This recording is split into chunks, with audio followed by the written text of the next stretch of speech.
तेग मुनसिफ हो जहां दारो रसन हो शाहिद, बेगुनाह कौन है उस शहर में कातिल के सिवा। सलाम साथियों, आप देख रहे हैं हिंदुस्तानी मीडिया। भारत के मुसलमानों का भारत में अलग ही नक्शा खींच कर रख दिया गया है। भारत का मुसलमान जब धर्म पर बात करता है तो उसके सामने संविधान पेश कर दिया जाता है। जब संविधान पर बात करता है तब उसके सामने में धर्म पेश कर दिया जाता है। और इसी बात को सच साबित करने के लिए जो मैं आगे आपको बताने जा रहा हूं, इसे ज़रा दिल थाम कर सुनिएगा, क्योंकि आज़ाद भारत में ना तो कभी ऐसा हुआ है और ना शायद ही कभी ऐसा होगा। आज का दिन यूं तो किसी को याद नहीं, मगर एक चीज़ जो मुसलमानों को हमेशा याद दिलाई जाती है वो ये कि कांग्रेस मुसलमानों की पार्टी है। आइए मैं भी इसी सिलसिले में अपनी एक रिसर्च आपके सामने रखता हूँ। इंदिरा गांधी हत्याकांड के बाद जब देश की हमदर्दी कांग्रेस के साथ थी, तब एक बार फिर कांग्रेस ने बहुमत के साथ अपनी सरकार बनाई। उसी वक्त राजीव गांधी ने बाबरी मस्जिद में शिलान्यास करवाया। फिर क्या था, इस फैसले के बाद वही हुआ जिससे तकरीबन हर सरकार को अपने वोट्स बैंक मिलते रहे।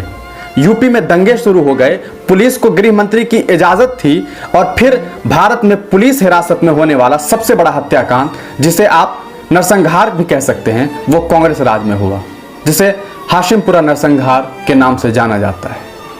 वो दिन था 22 मई 1987। मुसलमानों के पवित्र रमजान का आखिरी जुमा था। उस वक्त देश के प्रधानमंत्री राजीव गांधी थे। जिन बेगुनाहों को इसमें नाहक सजा मिली वो गरीब मजदूर बुनकर मुसलमान थे जो अलविदा की नमाज पढ़ने घर से निकले थे और अफसोस के दोबारा कोई नमाज नहीं पढ़ पाए। लोग ईद मनाने की तैयारी कर रहे थे, मगर तब क्या पता था कि कुछ मुसलमानों की ईद हमेशा के लिए गुम हो गई है। 22 मई 1987 एक पुलिस वैन आकर इस मुस्लिम इलाके में रुकी। एक के बाद एक नौजवानों और लड़कों को गाड़ी में भरा गया। 13 से 75 साल तक के लोग जिनको शहर के बाहर नहर पर ले जाकर उतारा गया, उसके बाद एक एक कर गोली मार दी गई। लाशें नहर में बहा दी गई। सड़कें खून से लबरेज थी और राजनेताओं का चेहरा बेशर्मी से लबरेज था। नहरें खून से भरी थी जो इंसानियत का नारा लगाने वाले महान भारतवासियों पर हंस रही थी। ब्रेंडा यूकर्ट ने अपनी किताब reverse of blood a comparative study of government massacres में मजीद बताया कि अगले दिन पीएसी मलियाना गांव में इस बहाने पहुंची कि मेरठ के मुसलमान इसी इलाके में छुपे हुए हैं। पीएसी ने भगदड़ मचा दी, जानबूझकर निहत्थे पुरुषों, महिलाओं और बच्चों को गोली मार दी और कुछ पीड़ितों को उनके ही घरों में जिंदा जला दिया। इन हत्याओं के शिकार लोगों के बारे में माना जाता है कि इस क्षेत्र में 80-100 पाए गए थे। मेरठ मलियाना नरसंहार के परिणाम स्वरूप मृतकों की संख्या की सटीक गिनती नहीं मालूम। हालांकि ज्यादातर रिसर्चर्स मानते हैं कि दर्जनों लोग मारे गए थे।